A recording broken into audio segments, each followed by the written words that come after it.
siccome questa è una tradizione che stiamo in tutti i modi cercando di tramandare da generazioni, a partire dalle nonne che ancora ci sono, mamme e nipoti, e quindi in tutti i modi abbiamo cercato di salvaguardarla e di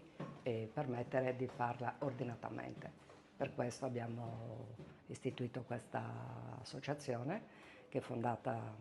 ripeto, nel 2012 con 14 gruppi.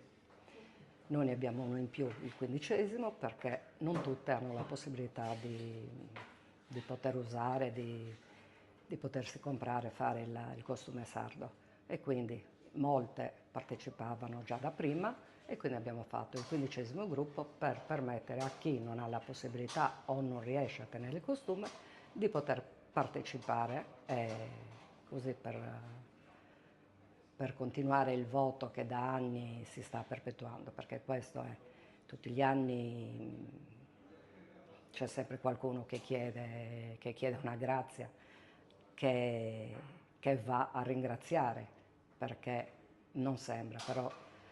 le grazie in tutti questi anni sono arrivate, e quindi un anno si va per chiedere, un anno si va per ringraziare, e così stiamo andando avanti. È un percorso non semplice, perché abbiamo indosso il costume delle nostre nonne, pesantissimo, e quindi è doppio sacrificio per noi, soprattutto con le temperature che ci ritroviamo questi ultimi anni, è pesante.